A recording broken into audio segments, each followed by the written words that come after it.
Simon's going to be reviewing a lot of data quickly. So if you want to him to stop and address something, either send a Slido question, or if the technology isn't working, old-fashioned, raise your hand. And we'll try and keep this having a dialogue, but get through all the slides as well, because there's a lot of information he's going to be reviewing. I particularly encourage those of you who have lived and worked overseas and have some real grounding in interacting with authors outside of North America and the West to chime in, either with comments or questions. Okay, thank you. I'll try not to go too fast. Also, another warning, I've not got a cough. I am heavily suffering from jet lag, so if anybody sees me nodding off on my own talk, please do alert me or get some ice water on me or something like that. Okay, a little bit of background and about the research that we're going to talk about.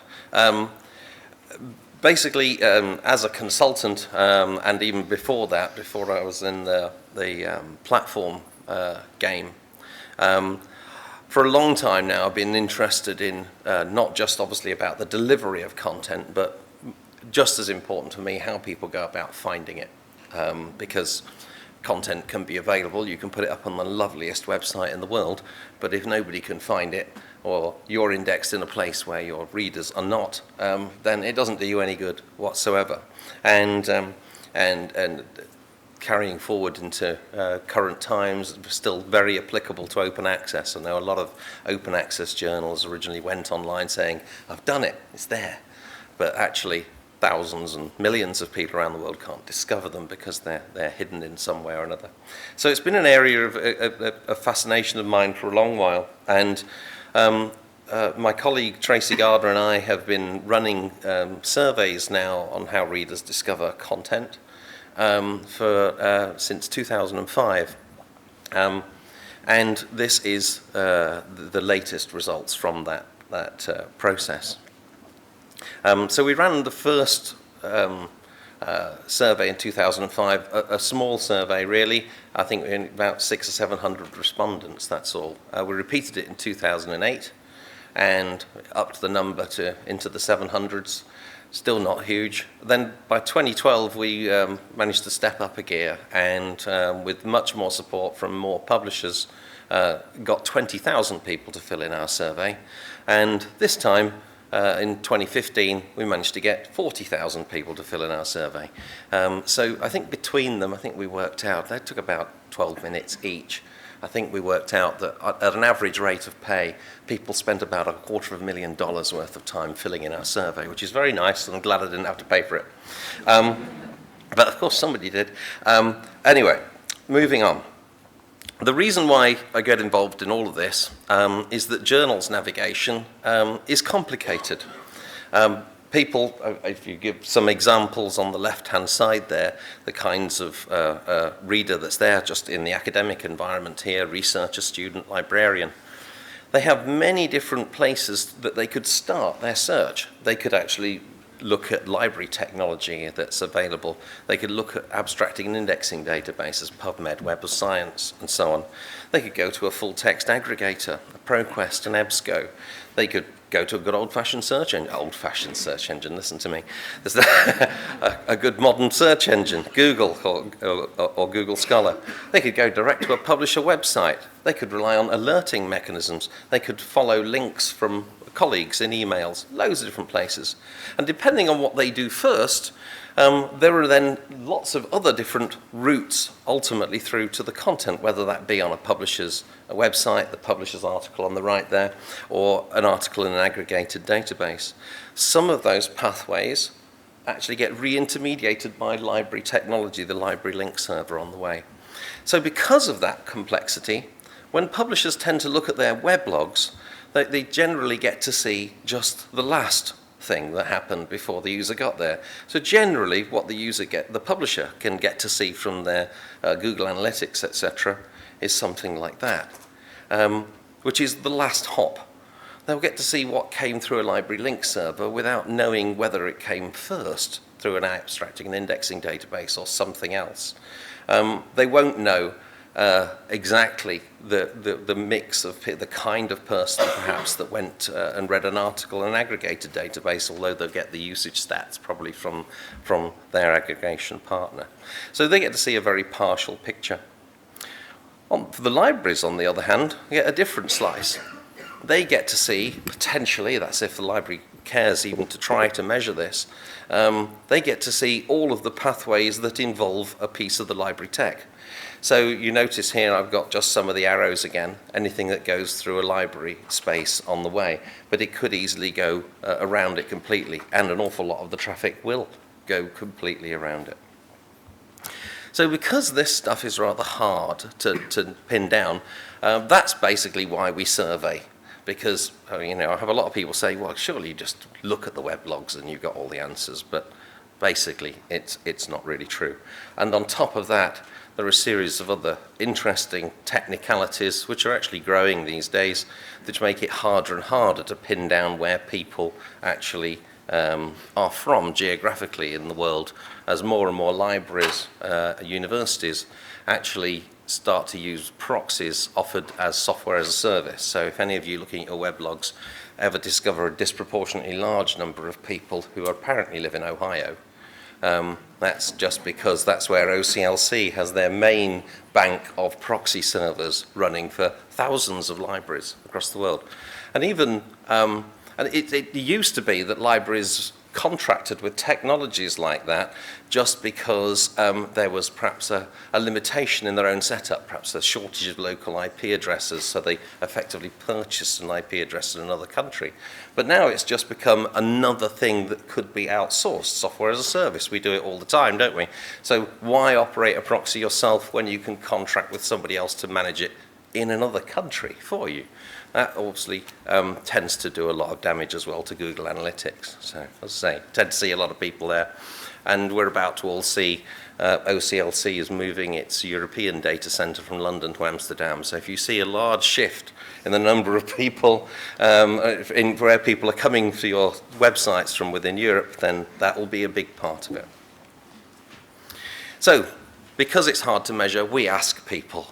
It's somewhat easier to ask people than try to measure it at the moment, although there are there's work in progress that tries perhaps put an identifier in to track that navigation so that we'll be able to analyze it with analytics at some point in the future. So the mission of doing the survey has been to gain a measure of the relative importance of all of these channels, to inform publishers and indeed information buyers. Libraries are very, very keen on this. As I've said, this follows on from previous surveys. We did get a massive 40,000 people that filled in the survey, and it took us 18 months of planning, execution, and analysis.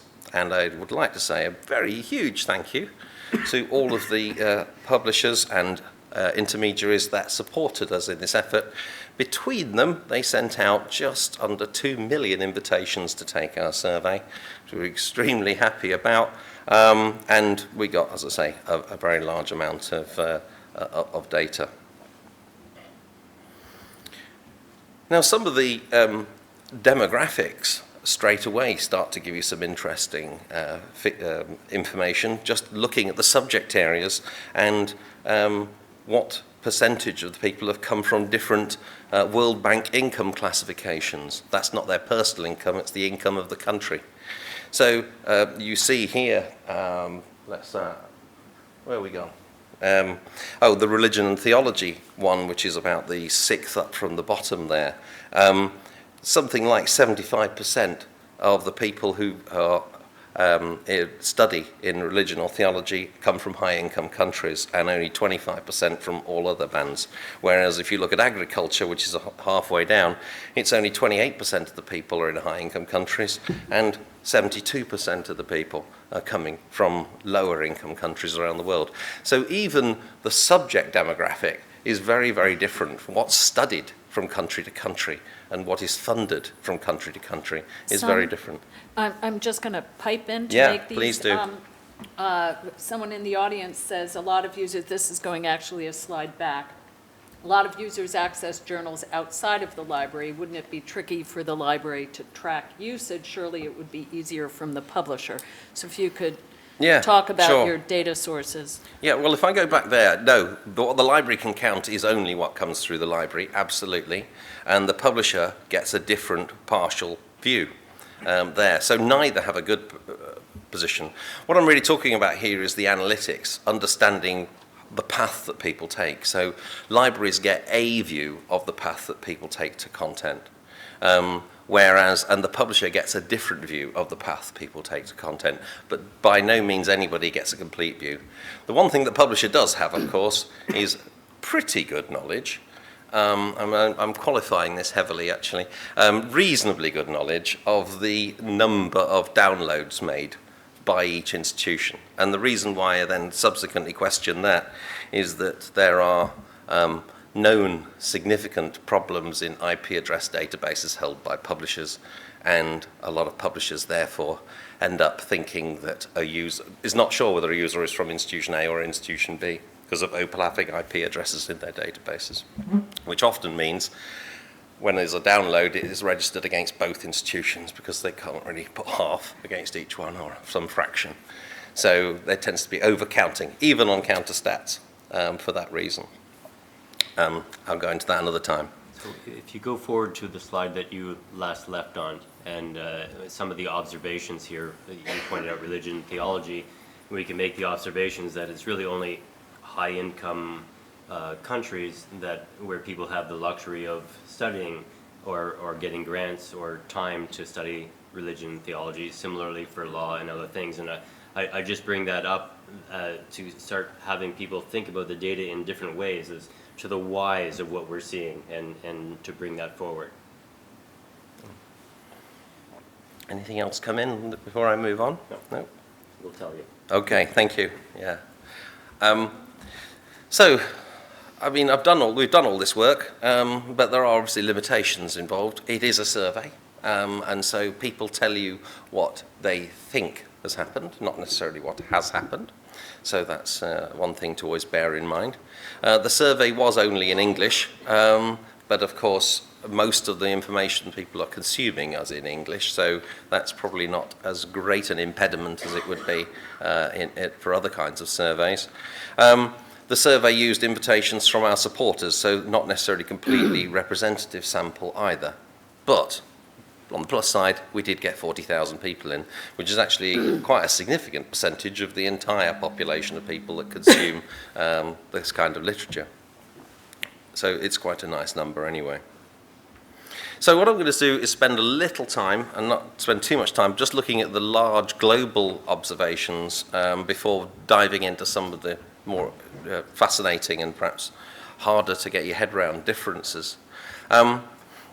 So this is one of the key ones. As I said, we've been doing this survey now over 10 years, and this is trend data showing from the dark green bands are how people rate the importance of various search resources from 25 in the dark green through to 2015 in the lightest green. And I'll just quickly run through the categories at the bottom.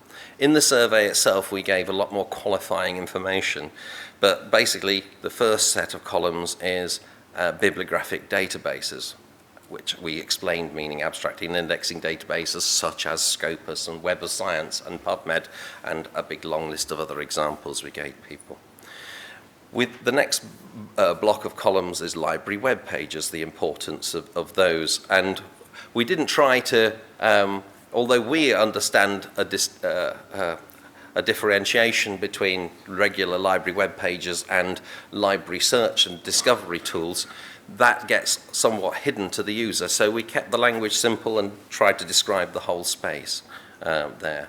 We've got journal aggregation and gave examples of that, social and professional networking sites, and we included in that the likes of Mendeley and ResearchGate and academia.edu.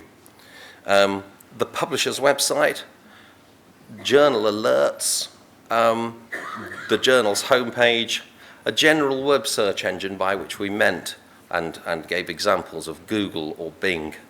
etc. An academic search engine, and again, we gave the obvious example of Google Scholar, and then society web pages. So they're the various things we were testing for a lot of the time. So what we were doing in this, and the trend we're looking at here, we had to normalize our data back to match up the sample of data we had in earlier surveys so that we could do the trend analysis. So this particular, when we're looking at the 4-year trends, I'm somewhat limited to looking at essentially North American STM with a slight bias towards the life sciences within it. Simon? Yeah. Could you just give a quick definition of ANI and some examples? Okay, yeah, on the abstracting and indexing databases, so I was saying the likes, the products like Web of Science from Thomson Reuters, Scopus as a major one, PubMed obviously dominating in medical and life sciences areas and indeed others. But there are indeed hundreds of abstracting and indexing databases that are out there. And these are where journals strive to get themselves registered and indexed because for the very reason that people go there to find materials. Yeah, ANIs are really often as well seen as a stamp of quality, that if you've made it into an ANI, that some independent group of academics has judged the content to be good enough to be indexed in the first place. So yes, most publishers' marketing pages for their journals will quote the ANIs that their journal is successfully indexed in, and it is very much seen as a stamp of approval, quality mark, the fact that they're there. But they are a very important starting point, even though, as this shows, they have been in some decline. So that's an important part of this, is we have seen that decline in the importance of ANIs. The second point there, we have seen a rise in the importance of library web pages in this group, and it's more important in other sectors, which I'll come to in a minute.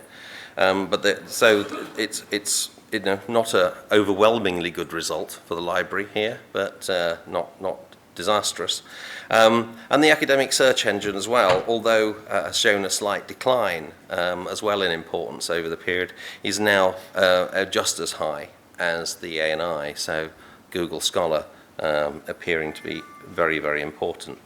But I just want to state, we're asking how people rate the importance of these starting points. That doesn't necessarily mean what proportion of their time they spend doing each of these things.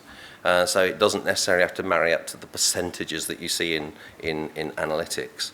But this is how people see them, how important they see them. So these 1, 2, and 3s on the slide are just really pointing out some of the things Yeah, that the you've key just highlights. discussed. That's all I'm pointing out, just so I can not have to start pointing with 2 arms at 2 screens, really. So the other thing interesting, academic researchers rate library discovery as higher than ANIs. So if you look in high-income countries only, where that investment has been made by institutions in library web pages, they're now seen as important by academic researchers, not students or anybody else, but the researchers, as being as important as the abstracting and indexing database. So that's a very, very important shift. And you can see I've got 2012 data and 2015 data there. So there's been a significant shift in what we've found over that time.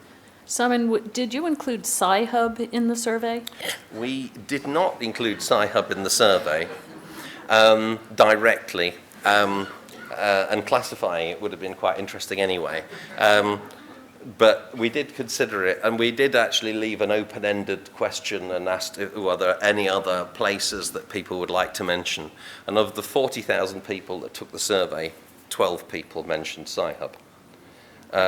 Now, that doesn't mean to say, because obviously, thousands of people might use Sci-Hub that didn't mention it in the survey, but it was there were way more mentions of things like academia.edu, which was mentioned anyway as one of the options, which was kind of, so they were reinforcing that there. ResearchGate was definitely the most named individual product. So not to hold you to numbers, but proportionally, like ResearchGate, what would be the number of reports? In the thousands or the hundreds versus In the 12? hundreds, In the yeah. hundreds. In the hundreds, definitely, of people mentioning ResearchGate as a specific resource. As questions come in, I'm going to pose and forward the ones to Simon that I think he can answer quickly, and then we'll get to the other ones that might need more elaboration as he gets further through the presentation, because there's a lot. So it gets more and more terrifying. Okay, No pressure. okay, great. Just got to recall all this data. Got to hold it all in my head. That's fine. The other big thing, and maybe this has a fairly obvious root cause, is we've seen now a significant decline over the 4-year period of the importance of journal alerts in just when viewing the latest issues of favorite online journals, of core journals. And it may be that people don't identify with a core list as much as they used to, or I think probably much more likely is that as we've moved to more and more continuous publication, alerts, table of contents alerts, are less valuable. But there may be other alerting services that are still valuable. But it is an interesting downturn that people are not looking there as much. But at the same time, the popularity of the publisher's website has gone up slightly. So it may be that people just go back to the website regularly rather than anything else. That's very hard to know. But there's a definite decline seen in the table of contents alerting. Just a little message here as a seed. Future data that you will get to, hopefully, will reinforce the significance of the publisher website as a place where certain societies or certain countries spend a lot more disproportionate amount of their time. Yes, we'll definitely get to that. Overall, if you look at academic researchers the world over, so not just in the high-income countries that I was looking at earlier, Google Scholar, or let's say academic search engines, of which the primary example is Google Scholar, is rates number one. And before I go into anything else on that, normally people say, hang on. Every publisher tells you that they get way more referrals from Google than they do from Google Scholar. Anybody that uses their analytics package, they've seen the Google Scholar referrals increase, but it's 4 to 1, 5 to 1, 10 to 1, isn't it? It may well seem that way. As we said earlier, analytics typically measure the last referrer and are not tracked where navigation started. The interesting thing about Google Scholar is that in your Google Scholar preferences, if you use it, you can say what institution you are affiliated with as a researcher or as anybody, a student. What then happens is if you do that, when you've done your search in Google Scholar, it invites you to go back via the library web pages to see what the institution subscribes to of your hits, which means the referrer that the publisher sees is not Google Scholar, but the library web page. So in the example that I've got up here, if let's say, this is just an example figures, if we said 52% of the Google traffic was Google Scholar and 48% was Google, it's quite conceivable that 40% of that Google Scholar traffic, 40% of the overall fraction, got rerouted via library technology. So what the publisher sees on the far right there is 48% coming straight from Google, 12% coming straight from Google Scholar, and the remaining 40% coming from 1,000 different libraries. So you miss the fact that the bulk of this stuff is probably coming from Google Scholar rather than Google. But there have been some other very interesting developments in the Google space. If you used Google Scholar recently, and very recently, I shall point out that Google Scholar's behavior has changed since we did this survey. I don't know if you noticed this. So this view that I'm looking at here was the way it would have appeared to everybody before the new year.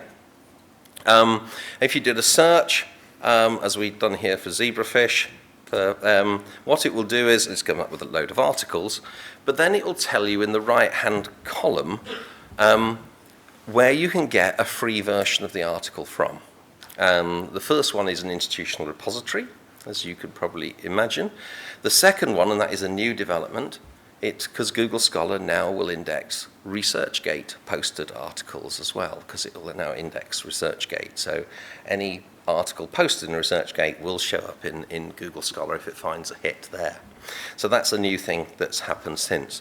So that will presumably affect the importance of Google Scholar, but also the volume of traffic that ends up finding its way to a free incarnation of your content rather than the subscribed one, because it invites you to go there. And you'll see further down the bottom, HTML from nih.gov, that's obviously PubMed Central for this one as well. And the nature.com was, is interesting, was an article that was temporarily made free, but Google Scholar seems to lag slightly behind. So when you click on it, at the moment, you end up getting to the paywall, so it's not perfect, this little scheme.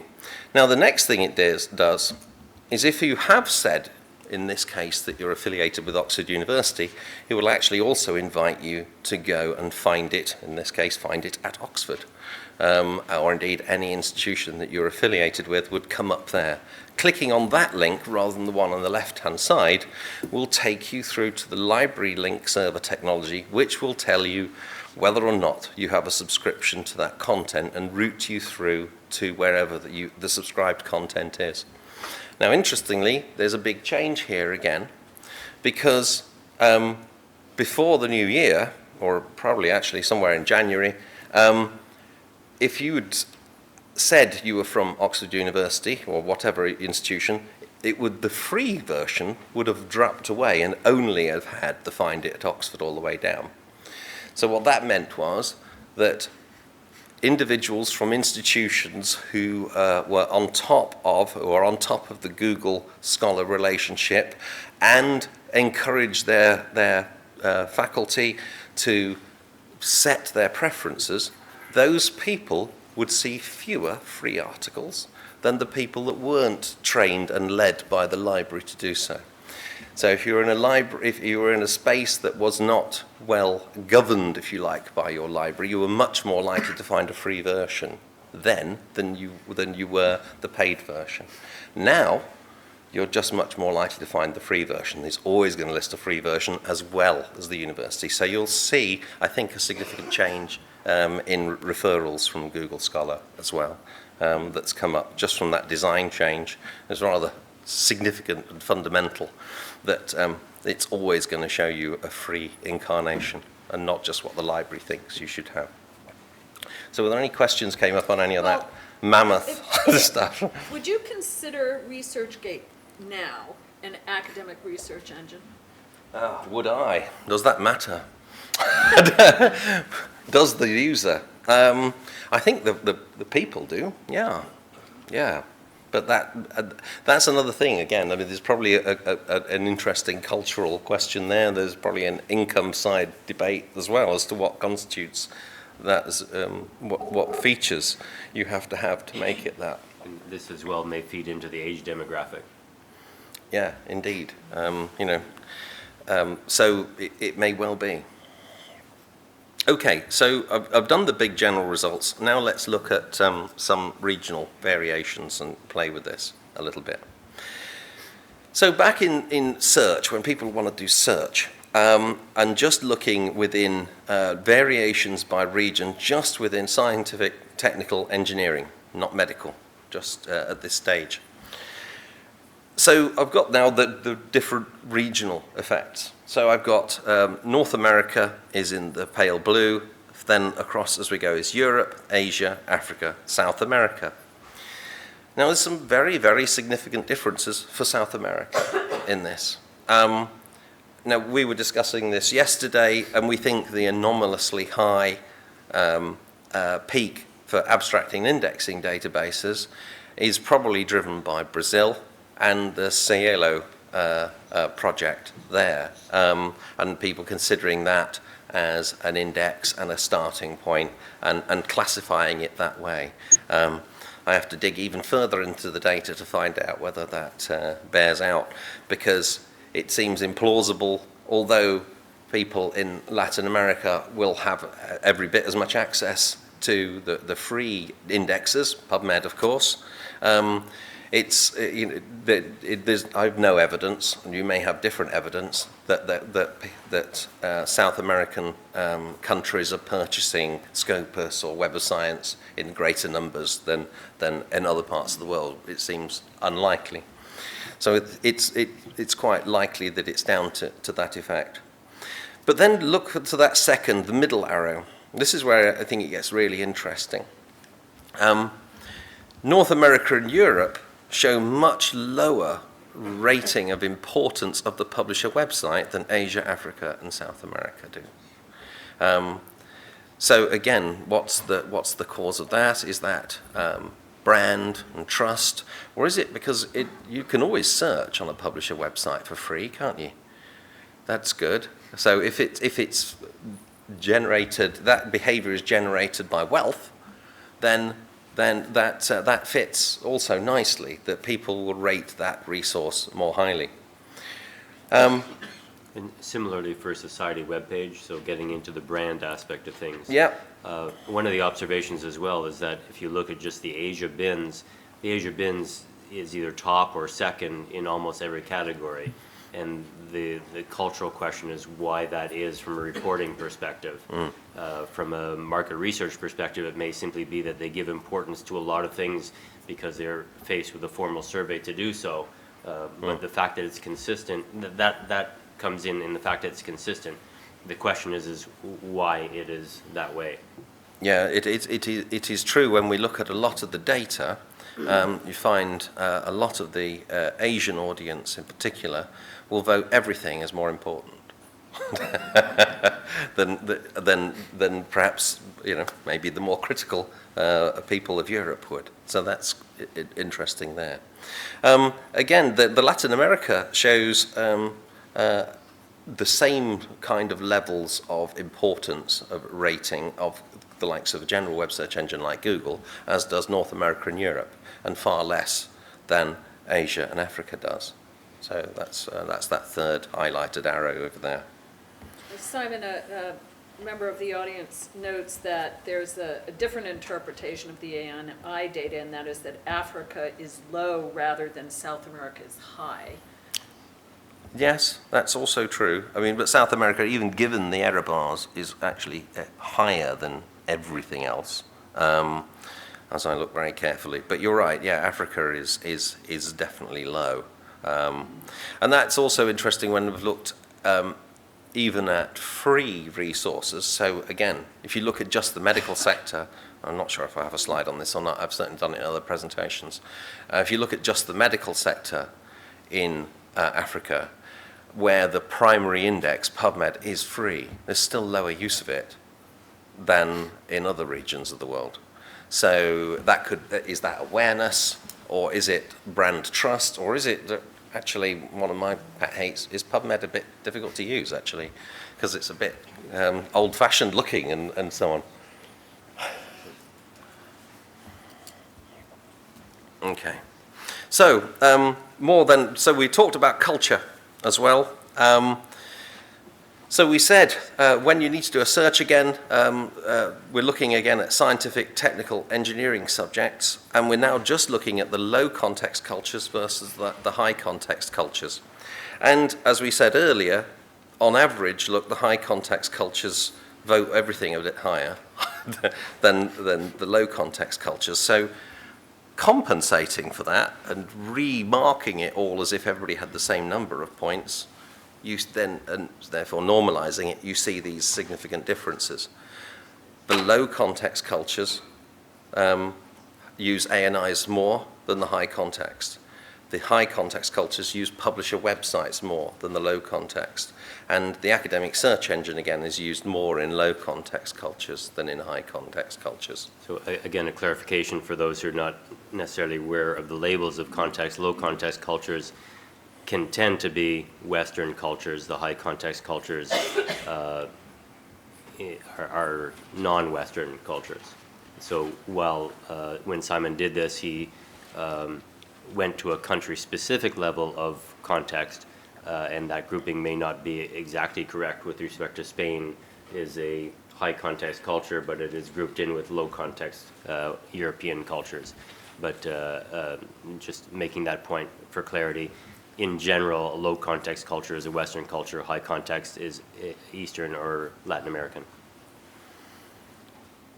And if we look now at more detail again and looking at the difference between Asia and North America, so the blue bar here throughout is North America, and then the next four for each cluster are India, China, Japan, and Iran.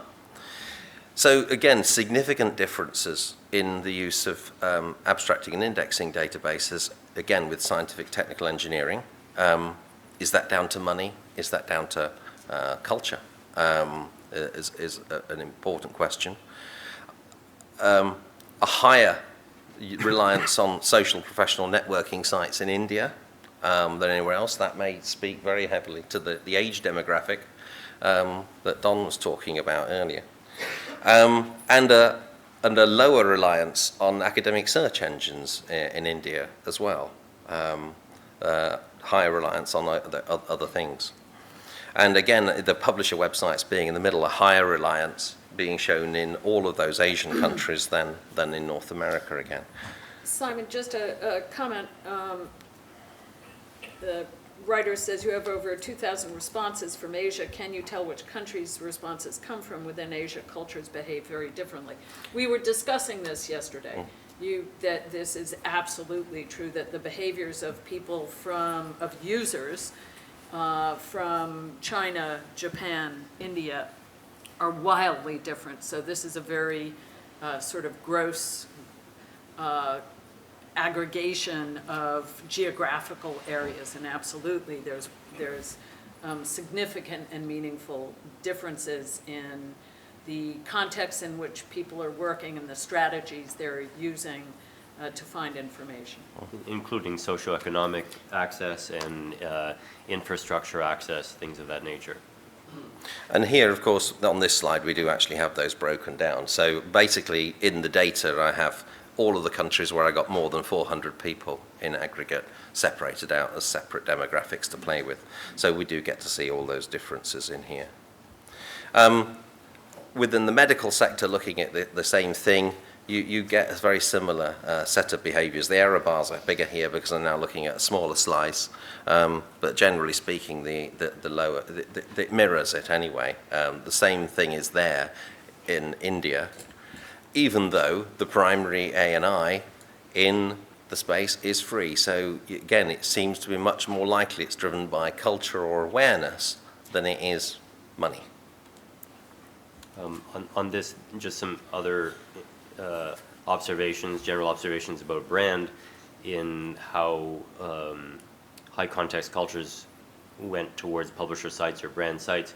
If you look in medicine, for example, society web pages are equal across the board. So the West versus the East, or high versus low context for medicine and society pages doesn't seem to make a difference. But the journals, although there's some variation, still the brand of the journal means something. Yes. Again, just looking then, when we also dug down into individual search engine use as well as just generalizing. And so you get some fantastic differences here in how much of the time people say they spend on different kinds of search engine. And the two big blocks here being Google and Google Scholar. We also looked at Yahoo, Bing, and Baidu, and obviously you get big peaks for Baidu in China. But just look at that, what I've highlighted there. Russia really likes Google, really doesn't like Google Scholar. No idea why myself. Awareness, what is that? What's that about? It's very interesting, isn't it? And has anybody here, worked in Russia or has looked at how these systems compare in Russia? Is there something missing from my life? Like, is there a block? You just can't get to it. Or what's happening? Because that's such a massive difference that's there and not anywhere else. It's the vodka. Ah, that's it. But, Simon, I think it's worth making a comment or two on the impact of access to all of this. I mean, clearly, there are different countries and cultures with bandwidth have different access. And I think that's worth discussing a little more. Yeah. Well, again, you know, I still struggle to see the reason in Russia for this, because, you know, as lots of people in the room will appreciate, there's lots of purchasing done. It may be erratic, but there's lots of purchasing, consumption, and use of journals come from Russia. But the discovery methods do seem to be different from how everybody else will do it. I don't know this, I'm just speculating that there is a possibility that the Google Scholar experience in different countries based upon IP may be different. And I haven't tested Google Scholar in different regions to see whether I'm actually seeing the same thing. But that speculation-wise is one potential, that Google Scholar may not be, the experience may not be great in Russia. No, Just indeed. Speculation. Just a couple more observations then. We all know this to be true anyway, don't we? So librarians are different. The red peaks here show how librarians rate these same things within high-income countries versus the people who operate within their institutions. And I find that fascinating, because it must mean, because the librarians aren't really convincing their patrons about a search methodology and how to go about things. Librarians definitely have a certain way of doing their work. So this is high-income countries. If you then remap that by culture, you see that the librarians themselves in high-context cultures behave much more like everybody else. So it's actually the low-context culture countries, so typically North America, Western Europe, again, Northern Western Europe, where the librarians are particularly different. Whereas librarians of the rest of the world over are more like the people that they serve, or in terms of their search methodologies and so on. Yeah, and we talked about this again yesterday among ourselves, and we're speculating much of that may have been due to training, professionalism, the way they look at their profession. A librarian in China is not necessarily using the same competencies as a librarian in the West, in North America, and that may actually play into this in a significant manner. Yeah, I think sorry, yeah.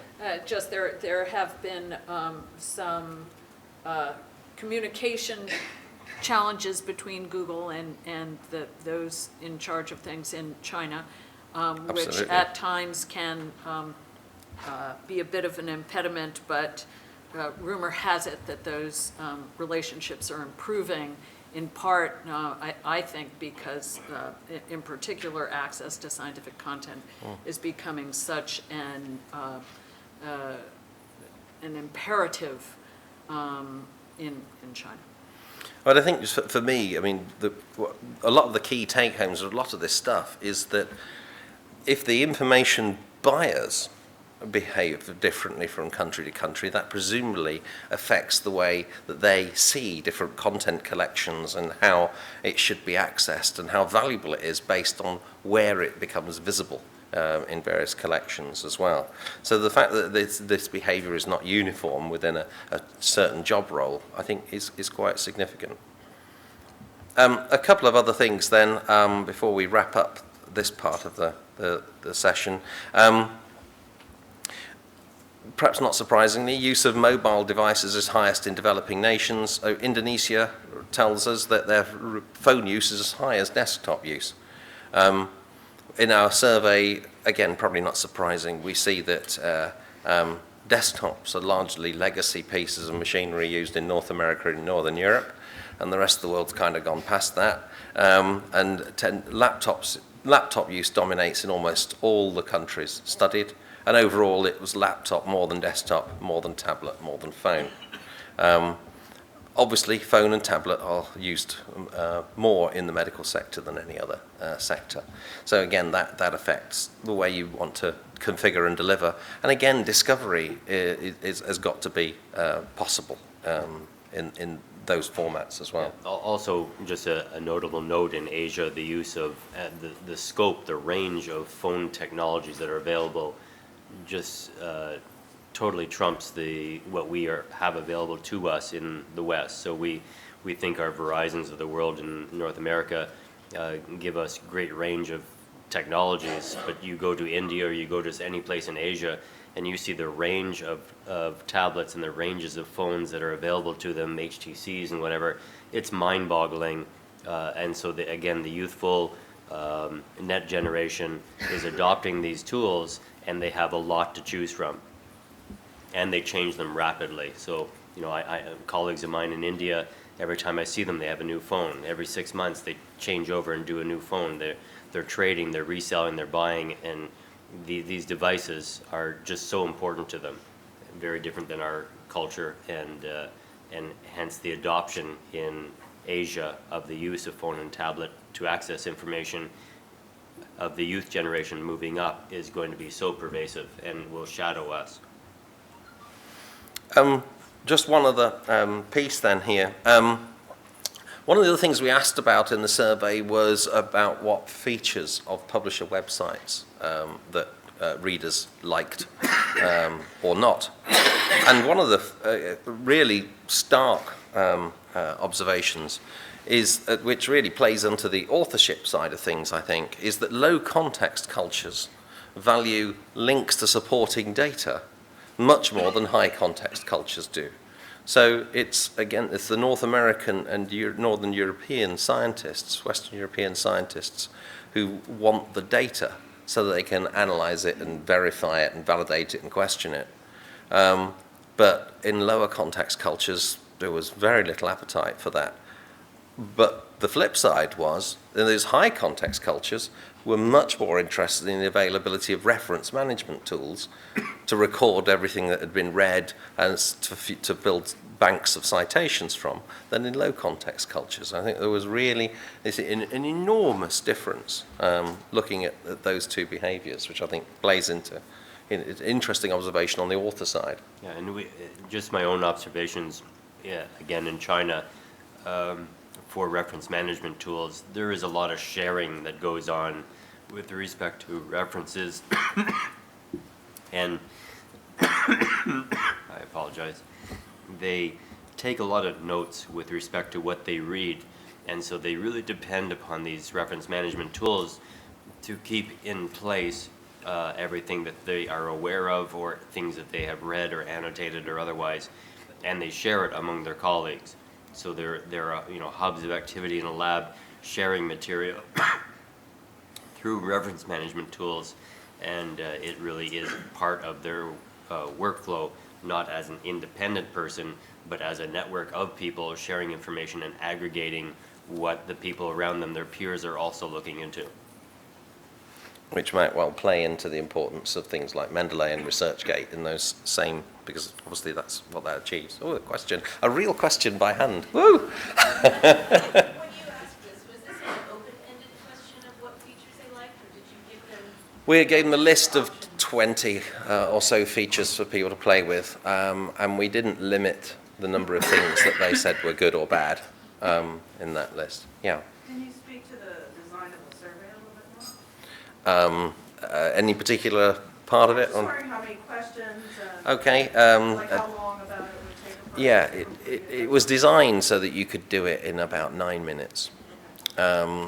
And the core 3 questions, which were about effectively browse, search, and looking up citations, were a big chunk of it.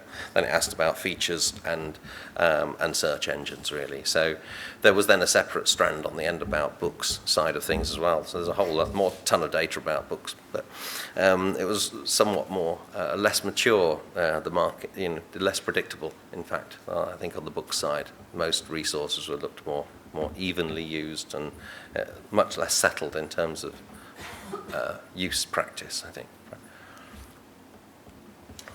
I understand you have one more slide, or is that the last slide? Only that. Okay. Just really, just some of the main things that I picked up from this, doing this work, really. One of the even the free quality discovery resources like PubMed and Google Scholar are used less in poorer countries, which I find fascinating, really. So that's awareness, or maybe they just don't lead you to content that you can actually read anyway. Maybe you're better off getting it in a ResearchGate, or where the content may be there available for free. Librarians in high-income countries aren't convincing their patrons about search methodology. Researchers definitely do not follow the example of the librarians. And there seem to be financial, cultural, and awareness issues in the selection of discovery resource. So basically, wherever you look in the world, you get a slightly different answer to how people go about finding stuff, or how they say they do it. So I think the sort of the take home really is you've got to really be thinking, if usage is low in certain areas of the world or whatever, is my content visible in all the channels that people want the way they want to discover it in those countries? Simon, is there anything in countries that participate in programs like Search for Life and Perry? In terms of their content? Those countries which tend to be the lower income countries, I've certainly got a lot of low income data studied, but those same things are there really. So I'm not really talking in this about the content where it's delivered from. Do you think that might be, so it could well be that influences where people do the discovery, but there's a correlation between those countries anyway, and like African nations and so on, isn't there? And so it may well be that is what's driving more perhaps use of publisher websites in those countries. But I haven't actually specifically taken a list, and I could do, and see whether there's a pattern just from those countries, but benefit from Inari and so on. Yeah. Could you explain the second bullet just a little bit further, like what aspect of the search methodology that's not being convinced? Was it a choice of like the A&I versus? Yeah, well, I think, Will tell you. But, I mean, libraries, especially in North America and I think in parts of Western Europe, these days spend quite a lot of time and effort on teaching information literacy to people coming up through the ranks, which is basically how to do intelligent searches that give you good, high-quality answers, and using professional search resources to make sure you do that, or at least have a method of evaluating the resource if you use any other method.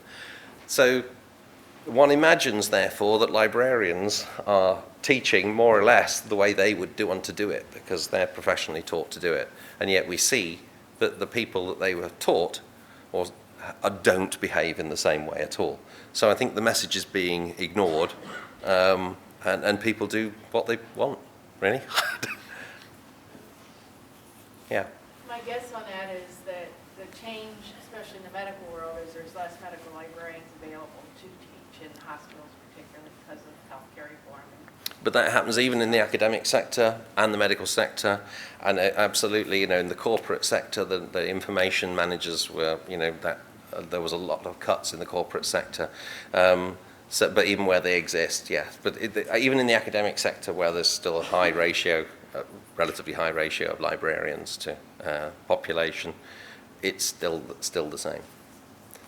But I agree. If you're looking in certain sectors, there are no librarians there at all. It's not done that way. Yeah. I'm curious about the first bullet in terms of the question you got earlier about Sci-Hub. It seems likely to me that people in poor countries are going to want to get the content. If they're searching for it, they're going to want to resolve it. Right. Right? So do you think you might use Sci-Hub, you might include Sci-Hub as a specific example in future surveys? If it's still there. One of the challenges of this survey is being able to compare longitudinally requires you to change the survey as little as possible. But also, another challenge is some of the divisions between the categories are being blurred, especially in the library space. So it's actually getting harder and harder to decide whether you're using an abstracting and indexing databases or another layer of library tech. So that's why we have to, we have to work harder and harder to define that. And in another 3 years, that may be so blurred that we can't test the difference anymore. From a logistics point of view, if you look at Google Scholar and how they're managing that right-hand side of their page, if they legitimize Sci-Hub, then that's another trend to be. Yeah, I mean, yeah, exactly. If Sci-Hub appears in the right-hand column, it would be very interesting, won't it? We may laugh. I mean, the other, I'll come to you in a second, but actually there's another important point there, because you may have noticed that EBSCO announced that it would start to index the free incarnations of articles as part of its library discovery technologies, which nobody has done until now.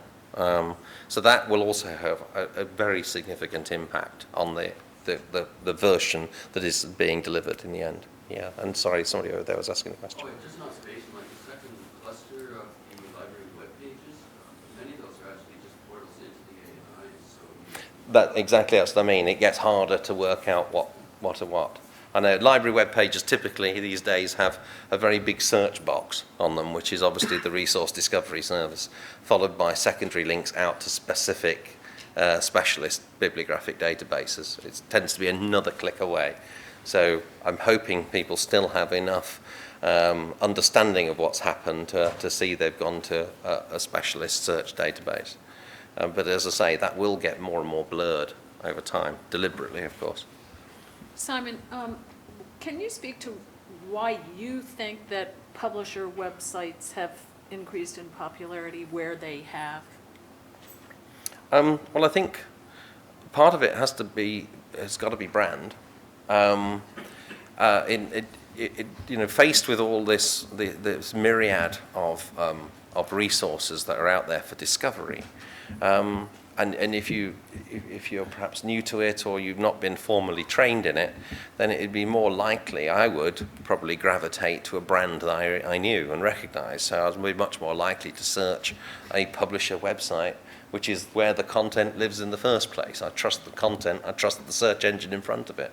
So I can see a logic there. I don't know whether that's the answer, but it feels like it could be. Just again, observationally, and I'll say China because that's where I'm going to reference, but Asia in general, peer pressure towards brand is important, and the recognition of certain journals and following those journals is very important. You keep in mind that the China psyche with respect to impact factor and where they want to publish or where they want to consume published material from, they are not necessarily aware of the full range and scope of journals that we may be aware of. And they may have a subset of journals that they follow, and they follow at the journal site as opposed to just doing searches on them. But it is very much peer, I won't say peer pressure, but peer influence as to which journals they should be following. And that can be as local as a Key State Lab in China or other places, that they are basically directed that they really need to be monitoring this journal and this scope of research in this journal because it's of its reputation and other things. More questions? You might have covered this in one of your earlier slides, but to that point, are you seeing, how are you seeing the usage in age demographic in China and India, or Asia more broadly? In that sense, I mean, do you think that's going to continue, that young scholars will continue using, identifying the journal or the publisher website? Yeah, so let me clarify on behalf of Simon that I brought age into the discussion, and the actual survey doesn't, it only stratifies based upon professional status as a proxy for age. I don't know is the answer. I don't have the data. On a pure influence level, the youth are as susceptible in Asia to their mentors telling them what they should be doing. A lot of people don't realize, and Philippa can expand upon this, many young researchers in China don't have a choice as to what they're studying. They are, after they do their high school exams and they get into universities, they're told what lab they're in, and what their research is about. There's no freedom of this nature. And so they are told a lot of things as to what they do, when they do it, how they do it. And then once they get their PhD, they get some autonomy to continue research in the realm that they wish to. Yeah, but that being said, when they are given a particular task in a lab, they must succeed in that. And they will, researchers will find a way to get what they need. And the invention comes in there, driven by that imperative. So, Simon, don't forget your last slide, No. where you show people where they can download the full Oh, yeah. report of There you go. this Good. for free. Thank you very much. And there are still a few questions that have come up online, but also feel free to, old-fashioned raise your hand or ask other questions. You mentioned on one of the previous slides about the differences between the developing and developed countries in terms of the features that they really do like. Mm-hmm. But in general, just curious, what were the features that were most and least popular? Can I just pop up with one thing? I was at, and this is to answer this question, I was at a workshop yesterday, and a woman, I'm sorry I wrote down her name here, Sharon Yee from Research Square. Is she in the room? No?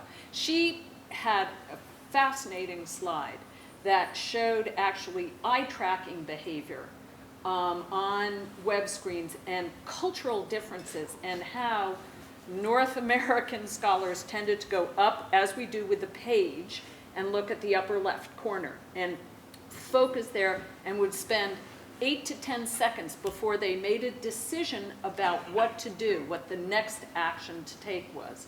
Whereas on Baidu, people scanned the whole page, and they didn't even get a measure of the amount of time. So it's also the sort of the cognitive habits of the users, and where you have the broad multimedia influences that people do in this country, the behaviors are different, not only by preference, but almost by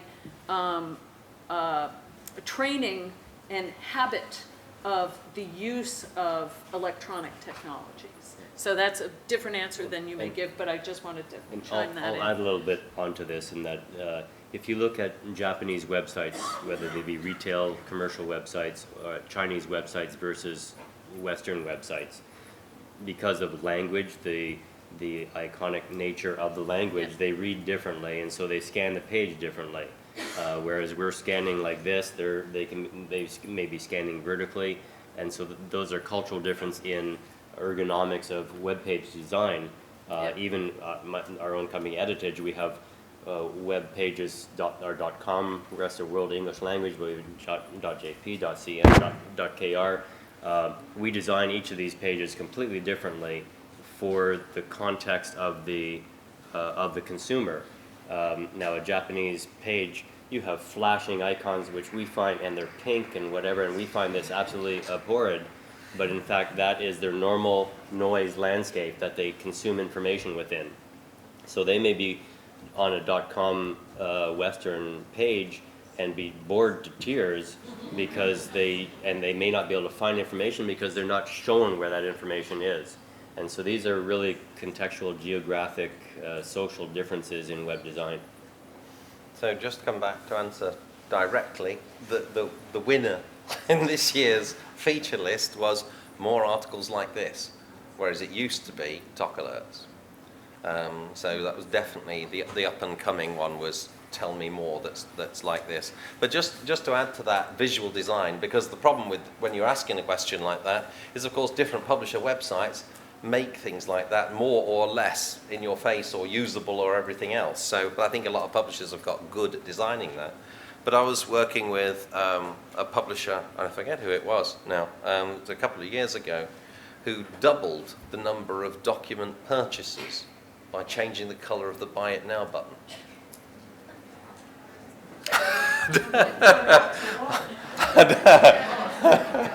Another question? Everybody wants to know that color, don't they? So we've got a few minutes left, but we'll let you all thank Simon and Don, and thank you all for attending, and we'll stay up here for a few minutes if you want to chat further, and hope you enjoyed the show.